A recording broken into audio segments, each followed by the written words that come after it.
Everybody, this is Ted DiBiase, the $1 Million Man, and if you want to get your money's worth, stay right here, because you're listening to Knockouts and 3 Counts. And remember, everybody's got a price.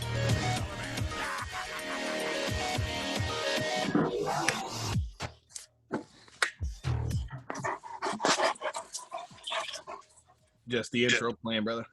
Yeah, no worries. This is Don West here, and I'm telling you, Knockouts and 3 Counts is the podcast, baby. Make sure that's the one you check out, because, buddy, like me, they're the real deal, baby.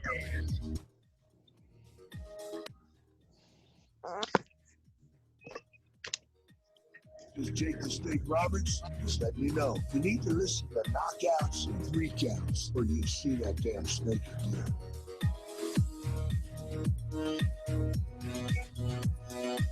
This is the Ring of Honor World Television Champion, a.k.a. Shane T, boy, the baddest champion you ever seen, boy. And you're listening to Knockouts and 3 Counts. What up, everybody? This is Kyle, and you are listening to Knockouts and 3 Counts. And as we told you, we've got a very special guest tonight. As you can see, it's not Devin or any of the normal boys with me tonight. They were kind of a little preoccupied. So Devin is going to be replaced by Corey tonight. Corey, throw out your social media real quick before we get to our special guest. Fight fan from the 313. The only thing I use is Twitter. So other than that, what's going on, guys? How's it going tonight? Hey, it's going good, dude. Can't complain. Well, you know where to find me. You can find me at Detroit Knockout, at Detroit NOKOUT. Make sure you're following the show at KO3C Pod, Twitter, Instagram, all that good stuff. Or if you're watching this on YouTube, make sure you hit that subscribe button. Well, without any further ado, we got a guy that I've known for quite a long time. And if you guys have been watching UFC anytime recently, then you probably do too. We've got Justin James. How you doing, brother, man? Hey, man, I'm doing good, man. Thanks for having me on the show. No problem, man. We were talking about this when we were getting down on that Call of Duty, you know, before all this happened. But now you just made the perfect opportunity for it to happen. So throw out your social media and let everybody know where they can find you if they're not already doing so. First things first, I don't really want to talk about that Warzone tournament. I'm kind of butthurt about that. If you want to talk about social media, we can go to Instagram, JAY09MI on Instagram. On Twitter, it's Justin James MMA. And on Facebook, it's just Justin James, man. So I appreciate your follows, and thanks for hooking up. Sorry, these mosquitoes are eating the fuck out. There's no mosquitoes in Las Vegas, but god damn, there's some mosquitoes in Michigan. So let's talk about that, dude. So you you know, you're originally from here, but you're out training in Vegas now at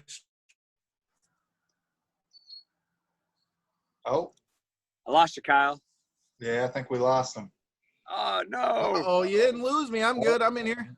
He's back. He's ready to go. Nope, I'm in here. My bad. I was in here. I didn't realize it went out. But yeah, I was just saying, man, like you know, you're originally from here, but you know, you're out there training in Vegas at Extreme Couture, man. You didn't pick a very good time to get away from the heat. Yeah, man, I've been out at Extreme Couture. I did a college internship at Extreme Couture 2010, 2011. Graduated college in 2000. Now he's breaking up. He jinxed it. Fuck. You're good. You're good. Yeah, I went out in 2009 with Darren Cruikshank for the first time, and then I did my college internship in 2010, 2011. As soon as I graduated college, I went out there, and I've been working there full time ever since. So tell me a little bit about that. You know, when I originally met you, man, I was 16 years old. We were training at Mash Gym, man. Yeah. Back then, man, you had like a who's who, a killer's row of, you know, people as far as Michigan goes. You had Miles Jury, who's in Bellator, was in UFC. You were there. James was still fighting in UFC. James Lee, for those who don't know who I'm talking about. You know, Eric Moon, Eric Ben Moon, Lagman, John Tolth is a grappling coach. Kara Rowe is a boxing coach. Dave Lester. I mean, the list goes on. And I was blessed, I guess, you know, early on to be blessed with these great teammates, these great coaches. I still work with Kara. I still work with James to this day. It's been a couple of years since I worked with Tolth, but we're talking about a world-class grappling coach. And like I said, Kara Rowe, 17-0 world champion from Canada. I couldn't have a better team behind me before I moved to Vegas. So I'm very fortunate for that. So tell me about that. What went into your move into going into Vegas, man? Like, you know, you were from here. You know, what made you make that move to move from here to go train out at Extreme Couture? And, like, why Extreme Couture?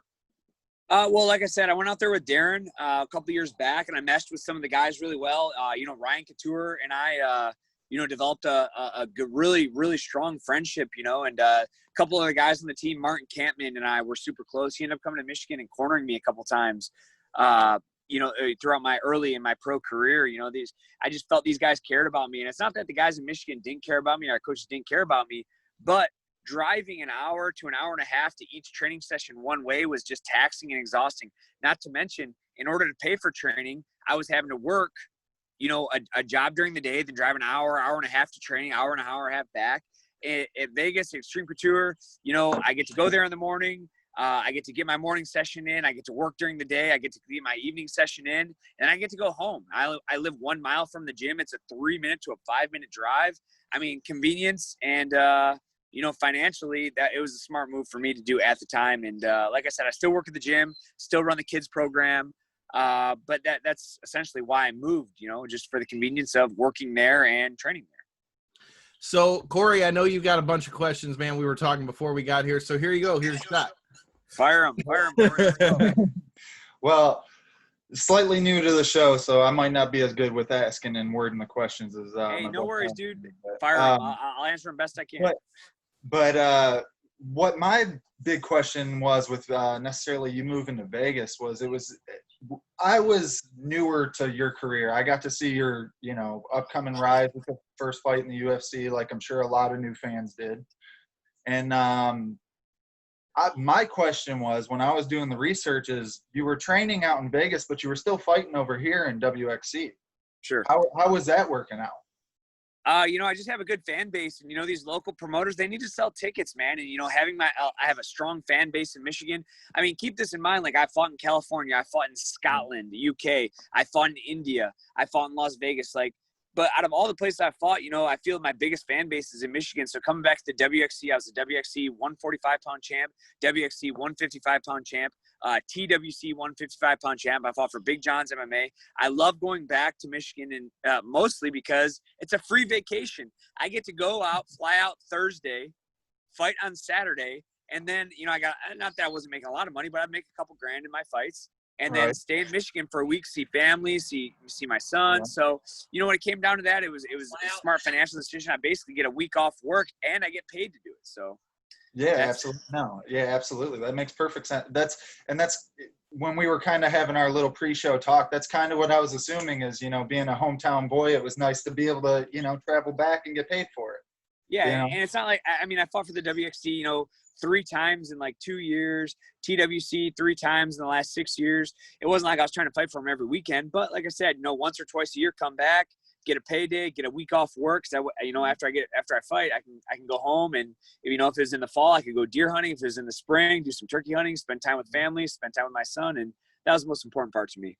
Yeah, absolutely. That makes perfect sense too. I mean, like you said, being able to just head back home, it's a nice change of pace once in a while. Yeah, absolutely, no question. So my Corey other brought up question was coming into the UFC. How big of a boost did you feel on the social medias with such a impressive performance? I mean, to not only step in on short notice but to do it in the fashion that you did, you really impressed, I'm sure, a lot of people. I know you brought me on board. That's for damn sure.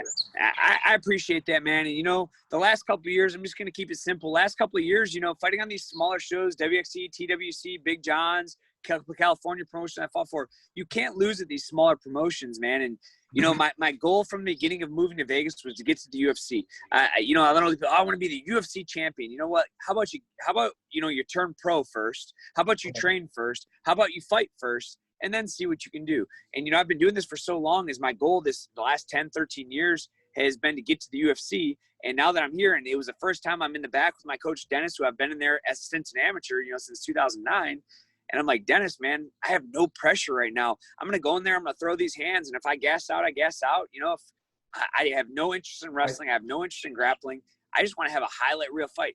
The night before the fight, Dana White said all the fighters in a room, he's like, hey, somebody tomorrow can change their life. Somebody's getting a $50,000 bonus, and that's life-changing for anybody. No matter how much money you make, $50,000 in one night is just insane. So when he said that, I was like, all right, what can I do to get that fucking money? And taking somebody down and laying on him for 3 minutes, which I could do, I have no interest in that. I want to knock somebody out. I want people buzzing about my fight like they have been for the last week. So let's talk a little bit about that, man. Like, you know, you talked about fighting for promotions like WXC and things of that nature, man. Like, tell everybody a little bit about like what that journey's like fighting through those regional shows, because it's not like you were fighting bums. I mean, you had quite the rivalry going with Johnny Bedford, who was in the UFC. You know, I mean, WXC's brought guys in from American Top Team. I've seen them come in from Jackson's. I've seen them come in from all over the place, especially now that they've got the deal that's on UFC Fight Pass. So for those who don't know, can you, you know, talk a little bit about like what that grind is like coming up through that regional scene, and like, for those who don't know, the quality of competition that you're getting for the guys who maybe are right on that line of getting back to the UFC. And that's the thing for the WXC. The WXC promotes such tough fighters. I mean, Jason Fisher, Darren Cruikshank, these are, you know, Daquan Townsend, Cody Stamen. All these guys have fought for the WXC. Cody's ranked like top 10 in the world right now. And he's fought for WXC. You know, a top 10 in the world, that is. You know, Chaos Williams, who, you know, just had another high reel finish a couple months ago. Like, the WXC isn't pulling bum fighters. Like, every time I fought, my last fight was against James Warfield. He had like 25 wins with like 20 knockouts. Did I feel I was more skilled than him? Absolutely. But, you know, stepping in this regional promotion, he still has a puncher's chance. And if he lands one on my chin, not only is the night over, my career's over. You can't, like I said before, you can't lose at these small regional promotions, expect to get the big stage. So I was super stressed out about always fighting, you know, especially after 10 wins, you know, fighting these smaller promotions, because I always knew, like, hey, if I lose here, I'm never getting to the big show. I'm never going to accomplish my dreams. And, you know, I waited out long enough. I had enough wins, you know, these smaller promotions, that it all paid off. God damn, these mosquitoes. I got a question about that too. Sure, go ahead. Now, do you think being in Vegas, being so close to where they were holding the event, and the fact that you did step in on short notice, do you think that kind of helped get your foot in the UFC, or did you already kind of have the ball rolling towards where your next fight was going to be? You know, it just depends who you ask, man. Like, these last couple of weeks have been so tough for me. Like, I never thought I was going to get in the UFC. Like, I see all my past rivals. I see, you know, up-and-comers, you know, getting their shot. I'm just over and over just not getting my shot. So I can't say the last couple of weeks haven't been frustrating, because, again, I never thought I was going to get my chance. But you know what? I have a great management team, Iridium Sports. I have Jason House as my manager. Guy goes to bat for me. He shows up, you know, when he's supposed to, and he gets the job done. Not to mention my coaching staff. I got Dennis Davis as my head coach. He's been since 2009. Roman Isbell, who I've been working with for the last 2 or 3 years. Andrew Jacoby, who's been my strength conditioning coach for the last 3 years. These guys are making sure that I'm in shape, ready to go, and you know, my weight's low, and that's what it needs. You know, it takes a village to create this. What? Oh no, leave me alone. So let me ask you about that, man. Like, you know, what can you take me into a little bit of what that call was like for you? Were you already in talks with them, like kind of like on a wait, you know, like on a wait and be ready thing with the UFC, or what did that look like with your opponent dropping out, and then you step into this fight, you know, on 2-3 days notice, and like you said, you were ready to go, but was it something where you kind of already had any idea that was coming at all? So I was working with a very prestigious, very respected manager, you know, last year. And on May 31st, when I beat James Warfield, he's like, "Hey man, you're in the UFC. You know, we're just waiting." And then we just kept waiting. And then, you know, I got faced with some financial situations, and, you know, I ended up switching management company. And like I said, you know, not talking bad about anybody, of course, you know, I just happened to, you know, there was a lucky spot. I was in Vegas, and, you know, I don't know, man, like getting the call was just surreal. I remember I was with my girlfriend. We're driving out to get dinner. Jason calls me and just said, "All right, hey, how's your weight?" And I was like, "Hey, I'm at 170. He's like, "Can you make weight this weekend?" I said, "Yes." And he goes, "All right, you're fighting Frank Camacho on Saturday." And I didn't jump in the air or anything. I remember it very well. I was driving down Las Vegas Boulevard, and I just said, "Okay," and hung up the phone. And my girlfriend was like, "Oh, well, who's that?" I was like, "Oh, it's Jason." She's like, "Oh, what do you want?" I said, "I guess I'm fighting Saturday." And, you know, she lost it. And I called my mom. She was, you know, super excited. I called my dad. He was super excited. I mean, honestly, it's still setting in on me. Like Man, you know, Kyle, I'm just gonna say I was in the right place at the right time. I'm not more special than anybody else. I'm just a tough, gritty Midwestern guy trying to make chicken salad out of chicken shit, man. And I was in the right spot at the right time, man. I got lucky. That's literally what I just told you in the text when we were talking earlier, man. Like, you say it's lucky, but I mean, like I said, I've known you for quite a long time now. So, I mean, I've seen you've been fighting for years and years and years. I've been to fights from Eastern Michigan to when we were going to the fights at the Royal Oak Music Theater and shit. Hell yeah. So it's definitely not luck, man. That's hard work, you know, creating opportunity. That's far from luck, man. The way that you stepped in under the lights, the first UFC fight, the fact that you barely if you were nervous, you didn't show it outward whatsoever. The fact that you just stepped in there and just completely dominated it, you know, at this point a UFC veteran, you know, of multiple UFC vet, and just it was impressive, man. It truly was impressive, bro. I really appreciate that, man. But you know, luck to me is if you continue to put yourself in the right spot at the right time, eventually something's going to give. You know what I mean? Like, I've been in Vegas for over 10 years. I'm 15-4. I've been on a 5-fight win streak. This past, I was on a 4-fight win streak. I keep putting myself in these situations, you know, but it does require luck. Like, there's a lot of guys that are getting in that, you know, maybe have done a little bit less, you know, or maybe they got a little luckier. But again, you know, I've had a lot of people, oh, you got lucky with the punch. It's like, I knew my game plan. I knew Frank was going to want to brawl as well, or I assumed he was going to want to brawl as well. And he drops his right hand. And, you know, I had a lucky game. I don't know. Luck is the only way I can describe it. You know, luck is the only way I can enjoy to describe it, because like I said, you know, my coaching staff said this was going to happen. They said that left hook was going to land. And when I landed the first time, I was like, oh shit, it fucking landed. No way. Like, this is a 7-fight UFC bet. I mean, obviously it wasn't my whole thought process, but I just remember thinking like, oh shit, that one landed. Hey, let's do that again. Bing. Right. He fell the second time, and that's the beginning of the end. All right. So let me ask you about that, though. So going into that, obviously these are different circumstances than anybody's used to with the pandemic and all that. Did that change anything for you, like leading into the fight? Like, even though it was a short notice fight, like, did that change anything for you, like in the experience going up to it with like the different COVID testing, or did that change anything for you fight day? Honestly, no. You know, it just was so overwhelming and so much to take in those 2 days. Like, that's the only way I can really describe it, is overwhelming. Like, still, I mean, I understand it happened. I understand what happened. But looking back, and it's just like man, I almost wish I could have got to enjoy the experience, enjoy the lead up. There was no lead up. It was, do you want to fight this guy? I said, yes. All right, next day I'm weighing in to fight. And he missed his weight. I make weight. I can't believe I made weight. It was fucking incredible. But, you know, I do, you know, sorry, someone keeps calling me. Sorry about that.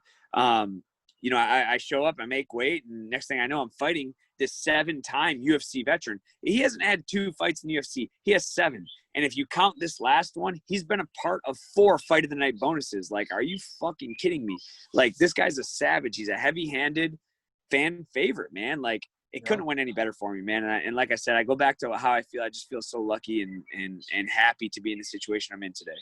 So not to pick any weird spots or anything. I mean, it's no secret that your opponent missed weight. First of all, what did that do for you? And secondly, just because I've always wanted to know, because I've had multiple guys I know that this has happened, do they split that where you guys, like, you get 20% of his money, or like, how does that work when somebody misses weight? And is it something that bothers you that much before you get in the cage? The only thing that bothered me, honestly, Kyle, was I was worried the fight was going to get called off. Because you have to understand, Frank is a big, strong dude. Like, it's not like he's fat. He has less fat than I do. You know what I mean? Like, he's very defined. He's very lean. He's in shape. When I heard that he was heavy, you know, my manager hit me up an hour prior and told me that he was going to miss weight. I'm like, that's fine. Just stay wherever you're at and let's weigh in. Let's just call it done. I got 20% of the purse. I haven't gotten it yet, but, you know, I got 20% of the purse. I don't care about that. I was so worried that the fight was going to be canceled, because how many times is a guy cutting weight, he can't make it, and he has to go to the hospital and get an IV. And that's all I could really think about was, man, I told him, like, Frank, if I could stop cutting weight, hydrate up, like, 2 pounds isn't going to make or break the fight. 2 pounds is nothing to me. I don't give a fuck about that. I don't care. I've missed weight. It happened. You know, it's a gnarly sport. He's been traveling. We have this COVID thing going on. I don't give an F about him missing weight. I'm just happy that, you know, he was healthy enough to compete the next day. And that was my only concern, the fight getting canceled if he went to the hospital for an IV. Yeah, you hear about those situations, probably 1 or 2 fights a month where, you know, somebody's got to pull out. I mean, look at the what's his Carl Robinson versus Marvin Vittori. That fight got canceled and postponed, 3 times? Carl Roberson's a hoe after talking all that shit to miss weight twice like that. He's a hoe, dude. Yeah, I don't know the situation exactly, but if he's talking shit and he missed weight twice, yeah, you're kind of a hoe. Yeah. Corey, am I right or wrong? I mean, I don't know the guy. He can't even deny shit I just said. The way you paused tells everything I needed to say, so you already said it for me. Well, yeah, you can't miss weight and then talk shit. That fucking sucks. So let me ask you about this. So I've known you for quite a long time, but since when did you decide that all of a sudden you were going to be the guitar hero again? So that was even. And where the fuck did that come from? Dude, so yeah, it was crazy. I was in college, and you know, 10 or 12 years ago, you know, like we Guitar Hero was a thing in 2010. Like everybody's playing it. I was addicted to it. I would skip class to go play this stupid fucking game. And you know, on the weekends I'd get drunk and I'd be jamming out my guitar on top of the fucking, you know, the tea or on the coffee stand or whatever. And then I remember Corey Michaelitis, my college roommate's like, "Oh, I bet you won't walk out to the cage, you know, doing this shit." And I was like, "Fucking bet." And once I say bet, it's a wrap. Like I'm gonna do it. So next day we planned, like I got aviator sunglasses. I got this headband that said like "turn them up" or "don't be a bitch" or something like that.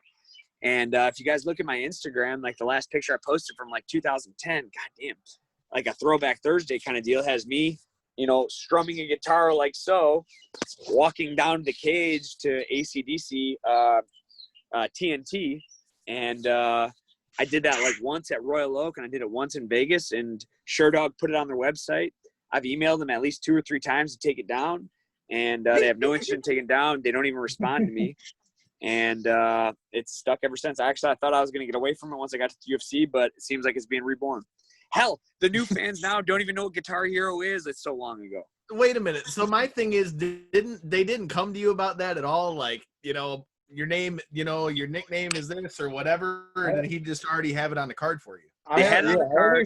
I always assume the fighters got to like write out, you know, what they wanted to be called and how they wanted to be, you know, announced.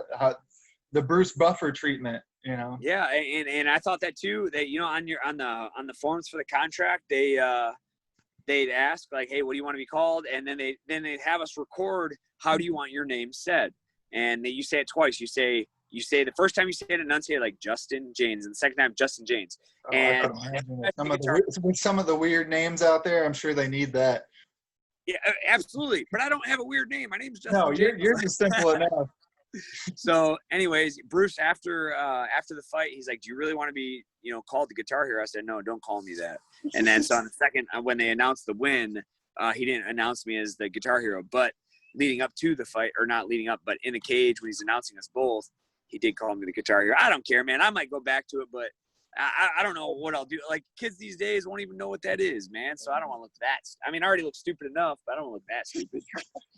All right. So clearly, like we said, you know, the conditions to this weren't the greatest of conditions leading up to a fight for you. But tell me a little bit about what you were doing, you know, prior to that with quarantine. You know, were you able to train the same? You know, like what have you been doing in the you know, in the time where we've all been sitting around, you know, other than playing a little bit of Call of Duty Warzone. A little Warzone action. You know, I'm catching these dubs over here, bro. Hey, we ain't gonna talk about that. I know you didn't win my tournament, so shut your mouth. Hey, I put you out though. You did, you fucking asshole. And I didn't get killed. I crashed the helicopter into the hospital. That was so fucking terrible. Took him out of his own tournament. Besides Warzone, honestly, the gym got opened up a couple weeks ago. I've been training with some of the best guys. You know, I did a couple sessions with Evan Dunham, Neo or Noad, Noan Lahat, you know, Israeli fighter, is ranked like the best Israeli fighter, UFC vet. Bellator. He's currently a Bellator fighter right now. Like, I've been training with some of these guys for the last couple of weeks. When this call happened, it wasn't like they called me off the couch. Not only was I in shape, my weight was low and I was ready for this fight. Like, I looked at the odds, like they had me at I saw it at plus 320 on some sites. And these odds makers are thinking that I'm coming in out of shape, rolling off the couch. I was in shape. I was ready to go. I've been training the last 5 weeks. Like I said, I look to jump right back in at the end of August or September to get this cut healed, and I'll be ready to go, man. Like I said, I was in shape. Michael Bisping said, like, oh, he came in blitzing because he doesn't have the gas tank. I had a gas tank for 3 rounds. I just happened to clip him, and, when I smell blood, I finish on it. So that's all that happened.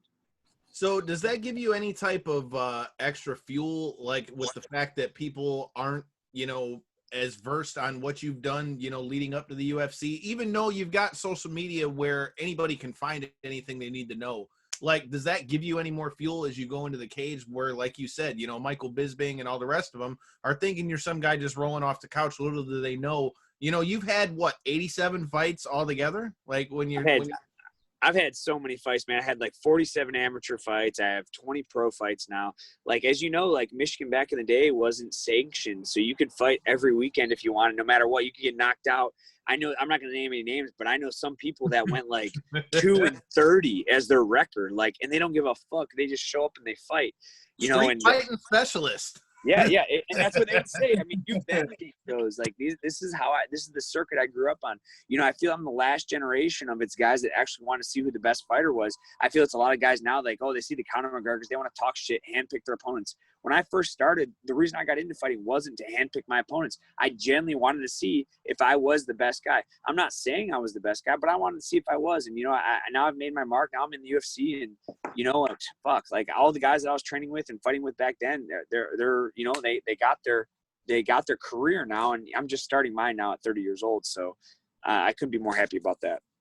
And honestly, that might even work in your advantage because, like I was saying, with you showing no nerves in the cage on that first fight, man, I mean, like that, all that experience, just now getting to the UFC, you see it a lot with the UFC signing these young guys. I mean, sometimes it works out, but it seems like more often than not it doesn't, because they're just not ready for the bright lights, or they maybe run into a style that they're not necessarily familiar with. But because you've been training with such high-level guys for so long, I mean, kind of more prepared than the average up-and-comer, That's, and you know what? There's a lot of tough guys out there, man. There's guys that are better fighters than me that are coming up through the ranks, but you can't trade that experience for just because a guy's tough or he has a lot of potential.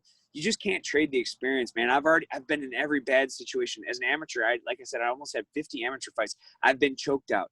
I've had my joints, I had my shoulder, I tore my rotator cuff, as an amateur because, just being in these situations, I've been knocked out, I've been TKO'd. There hasn't been a bad situation I haven't been in. I've lost in every way possible as an amateur. Now I'm a pro. I haven't been finished as a pro because I have this experience. A couple fights ago, I fought this super tough guy that was on Dana White's Contender Series. His name was Jacob Rosales. And, the game plan originally was to stick him and then get away. So hit him, get away. Well, guess what? Jacob had a different plan. That motherfucker got in the pocket and started slugging with me, and I wasn't ready for it. And going in the first round, he drops me with a right hand. I fall to my butt. I jump up, and he starts pressuring me for the finish. Well, being a college wrestler, I feint, a big punch. I shoot a double leg. I realized he was expecting it, and I end up pulling guard. Now, with that being said, after the fight, I got a lot of criticism. Like, why are you pulling guard? Why are you pulling guard? You need to be on top of this guy. It's like, listen, I just got dropped. I need my head to recover now. I'm going to, I lost this round. When you get dropped in a round, the chance of you coming back and winning that round is slim to none. So my thought process, there's only a minute and a half left in the round. Let me take the nuts. So anyways, long story short, I shoot a double leg, I pull guard, and I subdue his arms, and he can't do any more strikes, and we rest for the next minute. Coming out the second round, I fucking put him away. I hit him with a huge uppercut from no man's land. I drop him. He shoots in on me now to recover, and I finish the guillotine. He didn't try to pull guard. So again, coming up from a young, God damn, these mosquitoes fucking suck. The young experience. Right? What's that? Yeah. Thanks. Appreciate you. But yeah, the young experienced guy is going to try to get up, stand toe to toe, and try and win that first round again. No, man. I mean, being a vet, I know in my head, I just got dropped. I cannot win this round.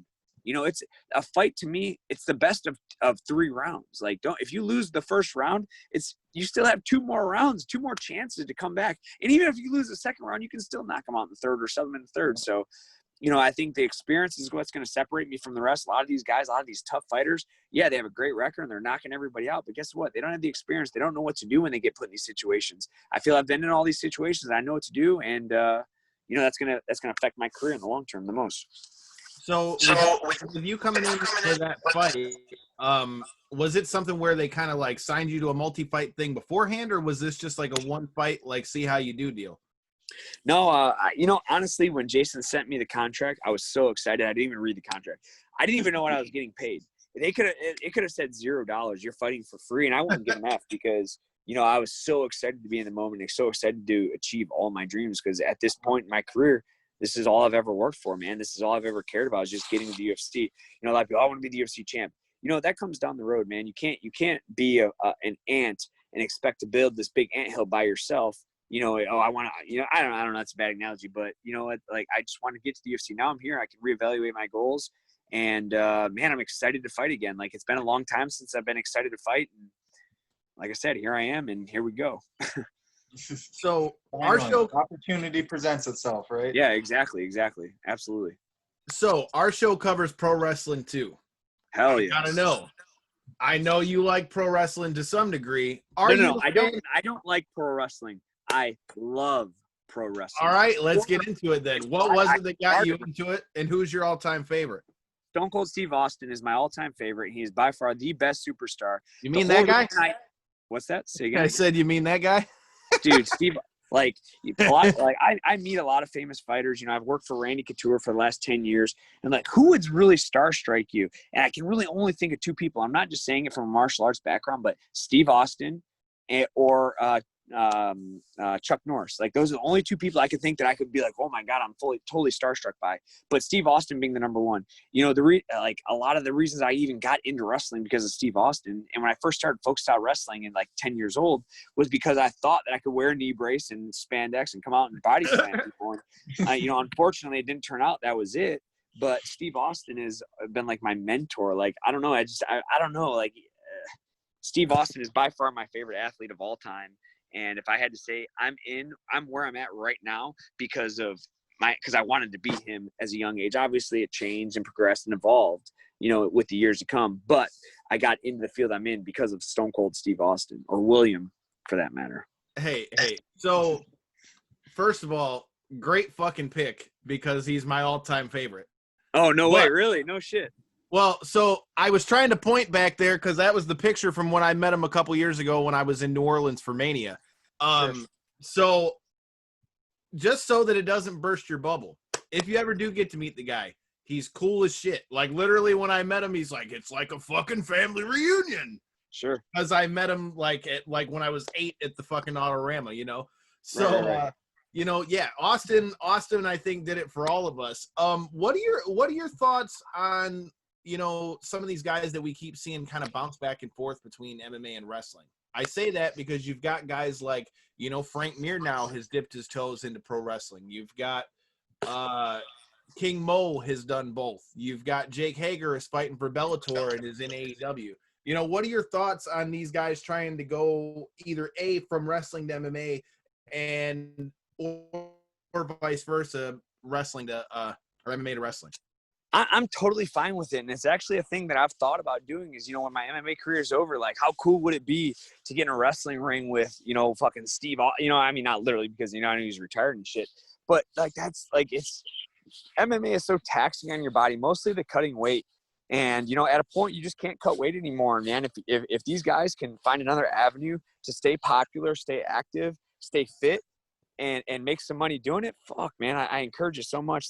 To be, like I said, when I was a young kid, when I was 8, 9 years old, I wanted to be a WWE superstar more than anything. And, then I fell in love with folk style wrestling, and then I fell in love with MMA, and, I'm here now. So for me to dog guys that are trying to go the route that I originally wanted to go, no, fuck that. I hope these guys, pursue this career and have success too. I want them to make money because, MMA, it doesn't last forever. You can only take so much damage to the head.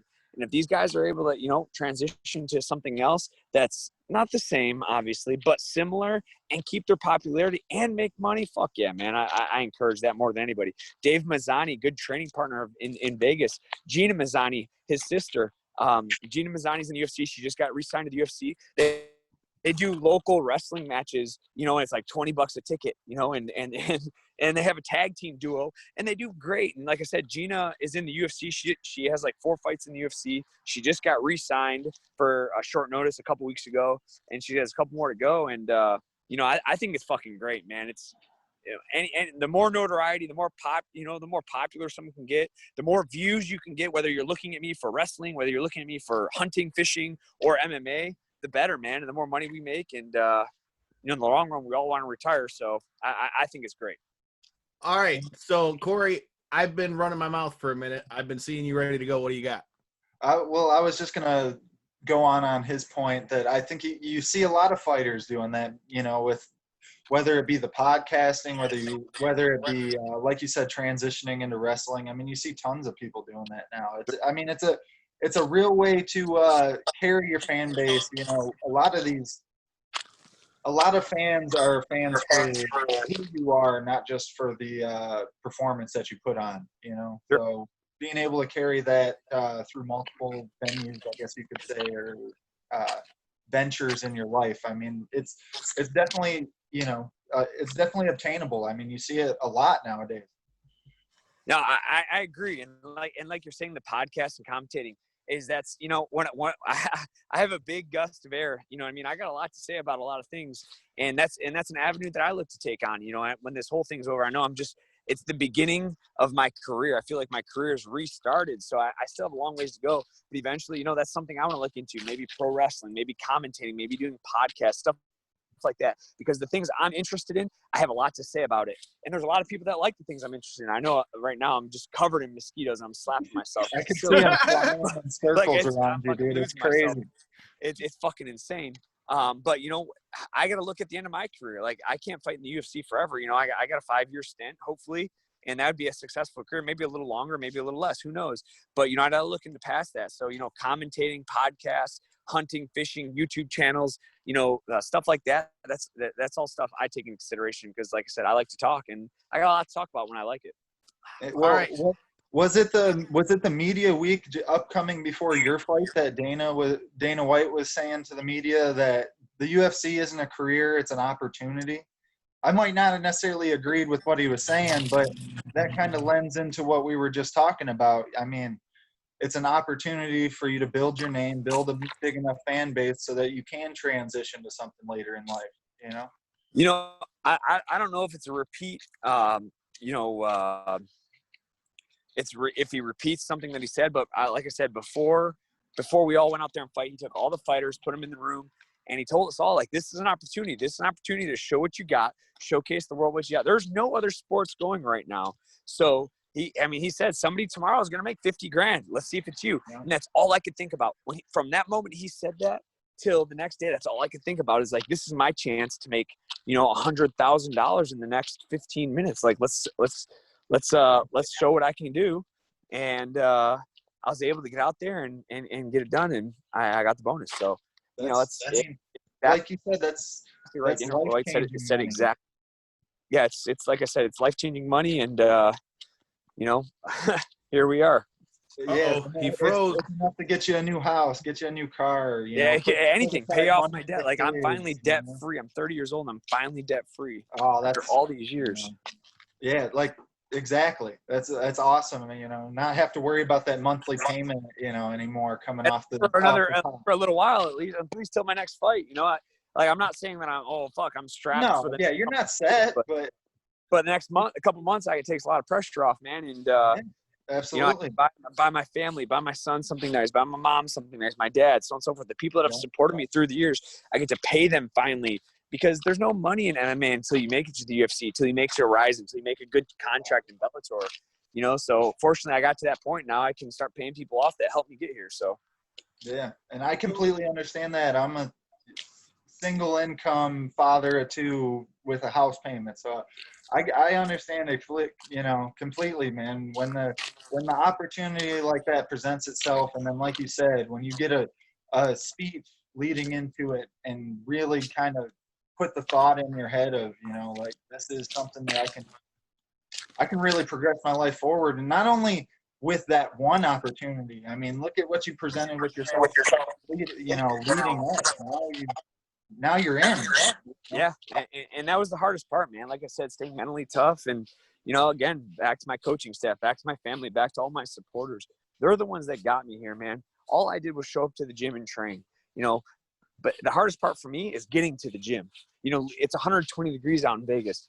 Getting to the gym where I'm going to sweat my ass off, get punched in the face. I don't have a fight coming up, but I still have to find a way to get up to the gym and get punched in the face. Like, who wants to go get fucking punched in the face, for fun? And, with nothing coming up, when I have a fight coming up, that's one thing. But to do it with nothing coming up is a total another. And that's what it's been for the last year. So I'm trying to get a light on here. So you're all good. You're all good. We can still hear you. Yeah, the audio is still coming through good. So now that now that you've gotten into the UFC, like you said,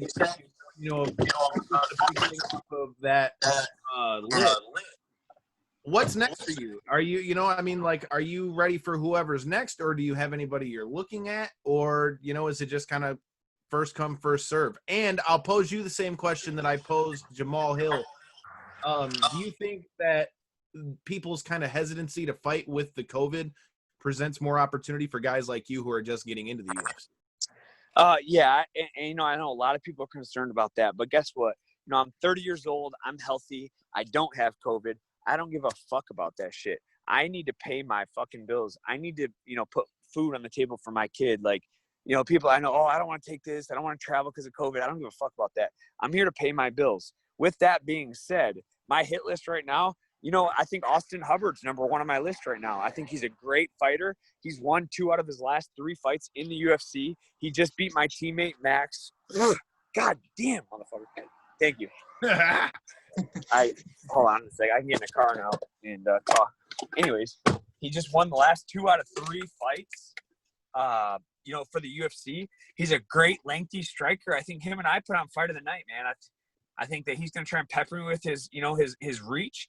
And I can knock him out. So, don't blink. So I'd have to say number 1 on my hit list is Austin Hubbard. If I had to say number 2, Alex Caceres. He's been in the UFC for a long, long time. He has a huge following, 5 years back and forth on Twitter. And he told me, he said, hey, when you get to the UFC, let me know. Well, guess what, motherfucker? I'm here now, and I'm here to stay too. I'm no bitch, man. So Alex Caceres, my featherweight debut would be fantastic.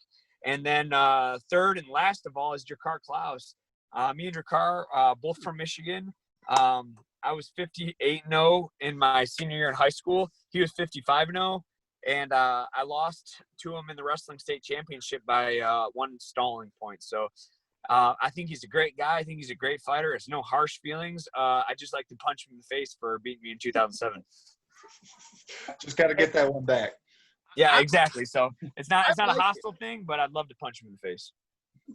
Hey, I like it. Come in and tell motherfuckers what's up. That's what we need to see more of here in the UFC. So before I cut you out of here, so we got a question that we've asked to everybody from the likes of Booker T to Eric Bischoff, everybody that's come on from UFC, Bellator, whatever. So I'm gonna kind of restructure it in a fight sense. So for you, when you're going into fights, if we weren't in we were in the circumstances we're in right now, is there, are there any pet peeves you have on fight day or fight week for you? And are there any pre-fight rituals? I ask because we also ask this to wrestlers. We've had everything from keep your baby mama out the locker room, wash your balls, have your own wrist tape, bring your own squirt bottle, just all kinds of shit that you wouldn't guess. So for you, are there any pet peeves fight week, fight day that bother you, or anything that's like a no that pisses you off? In the past, I'll tell you a couple. There's not many, but there are a couple things. My experience for the UFC, I haven't had any because they're so straight-laced. Big thing is the weigh-in. So when I fought for the WXC 2 fights ago, I fought Brandon Noble. I don't know if you know. And I call Mike. I have my scale, and I step on my scale, and I'm like 3 pounds overweight. I call Mike and Brandon as well. And I was like, hey, I'm 3 pounds over. I'm going to cut weight. I'll see you guys in 5 hours, whatever it is. And he's like, all right, cool. An hour later, 2 hours later, I was like, all right, I'm on weight. I want to compare my scale to the official scale. And he's like, all right, sounds good. Get a hold of the other guy, blah, blah, blah, blah, blah. Well, I can never get the scales combined. I'm taking video. I take my scale to the event. I step on my scale. I'm on weight. I step on their scale. I'm 1.5 pounds over. And I was so freaking mad. Like, I was raging mad because now I look like a fucking asshole. So anyways, long story short, the UFC has a community scale for all the fighters to check their weight. And it's exactly how much the official scale is. But not long story short again, not having the official scale is my biggest pet peeve because you can go buy $100 scale from Walmart. It doesn't matter. It might not match the official scale. It could be 1 pound heavy. It could be 1 pound light. It could be exact. But again, my biggest pet peeve is not being able to check on the official scale. Hey, that's a new one. That's a different one. Okay, the other question I have, and I guess I can split it into 2 questions so I don't keep you too long. So sure. If you could pick any person, whoever it be, it could be an MMA guy, jiu-jitsu guy, hell, it could be even a wrestler if you want. If you could fight anybody, here, let's do both since you're a wrestling fan. If you could fight anybody, whether it be from the wrestling world or MMA, anybody at all, who would it be and why?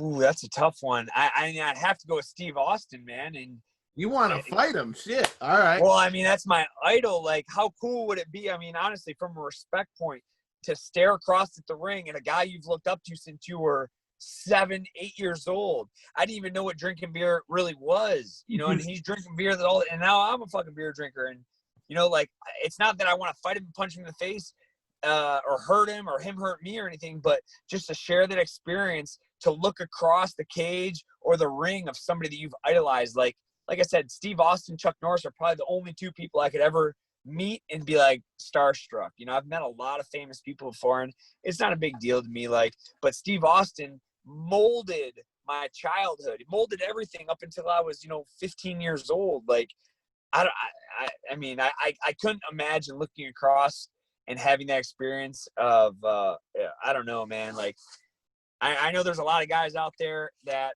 could be starstruck or had idols growing up, but Steve Austin is my number 1 idol. I think he's the greatest wrestler of all time. And like I said, man, it's not about the fight. It's about looking across the ring at your idol and being like, holy fuck. You know what I mean? Like, if that makes sense. Yeah, that'd be dope. That'd be dope. So I think that's a lot of what fighting's about, is a respect thing, It doesn't always have to be I put out for Broken Skull Ranch, so Steve Austin had a show on CMT called Broken Skull Ranch.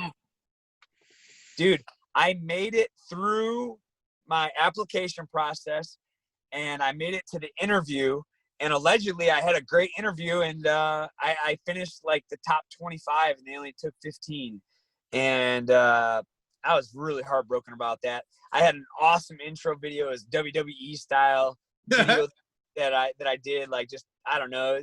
I'll send it to you. It's on YouTube. I don't know if it's public, but I don't know. It was really cool. I think if I send it to you, you'd appreciate it for sure. Hey, man, he's definitely, for me, he's a white whale for me to get to interview at some point. Like, DDP was a really cool one, dude. Like, he was one I was watching from the time I was a kid, right? And so sure. It was insane. We were working. Have you seen that company AEW at all? The new one that's on TV? Wrestling company, yeah. So we went to go work Starcast 3 in Chicago, and our buddies from Breaking Down the Ring, which if you guys watch wrestling or have been to any of our parties downtown, you already know who Breaking Down the Ring is. Sure. Anyways, so they had a booth, and I was the only one from our show to go down there. So I'm like, all right, well, the hell with it. They sit him down literally the next table to the right of us. He looks at me, looks at all my buddies' signs, looks up, looks down, looks up, looks down. So, you guys are a podcast. So, you going to interview me, bro? No way. Really? I'm like, well, bet. I said, I ain't got no prep, but I had just read his book, which if you haven't, read that shit, Positively Unstoppable. It's great for mindset shit. But yeah, man, he was like, yo, like, let's go with it. And I got like a good 10, 12-minute interview, which if you're subscribing to us on YouTube, which you should be, that's there on the page as well. Like I said, he was a cool one for me as well. Last question before I let you get out of here. Send it. If you, you know, everybody always kind of dreams of that, that first walk to the octagon, that kind of thing. Did you was there ever like a set song that you ever wanted to walk out to? If you could pick any song, like either have somebody make it for you or, you know, just a song that's already out, you know, what are your thoughts on that first walk out to the cage? And did you think about that at all? Oh yeah, definitely. So, you know, as you know, obviously I'm from Michigan, you know, I live in Las Vegas now. But, you know, going back to the people back home, man, like people back in Michigan that have supported me through these years, the guys and girls I went to high school with, guys and girls I went to college with that have supported me. So the most appropriate song, you know, it's been my last couple walkout songs. When I fought Troy Lamson for the TWC, I think when I fought Warfield, I think someone did a remix of it. It's called People Back Home by Florida Georgia Line. And it's a country song. If you don't like country music, go fuck yourself.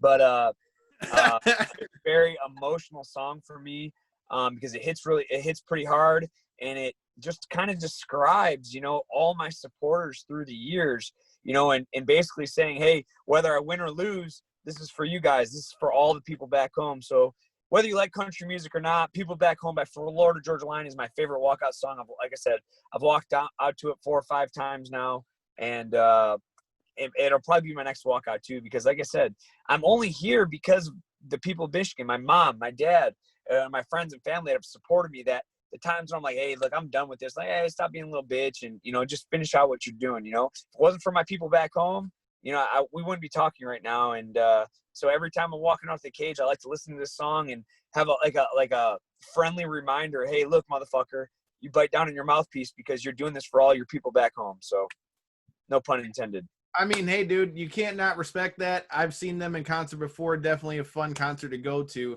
I just want to say, dude, thanks for coming on. Thanks for spending your time with us. I mean, obviously, like I said at the beginning of the show, I've known you since I was, 16 years old, man. And, you know, it's been quite a long time. Devin, you missed out. You didn't get your chance to pick Justin's brain of anything he remembered about me, because he's got this thing he likes to try to embarrass me every time I bring somebody on that's trained with me. Like Miles, dude, he let Miles have a fucking field day. So, dude, it's cool to see where you're at, man. Like I said, I've been watching you for years. I trained with you in the past. Like I said, man, it's cool to see where you're at, man, and can't wait to see what you're going to do next in the UFC, bro. Hey, man, I really appreciate you guys having me. It's a blast. Anytime you guys want to – oh, shit, my light went off. Anytime you guys want to chit-chat, let me know. I think you guys lost the light for the rest of the – It's all good, bro, but we'll definitely have you come back, man. Throw your social media out. Let everybody know where they can find you, and we'll get out of here. I'm at Instagram, JAY09MI. Twitter is Justin Janes MMA.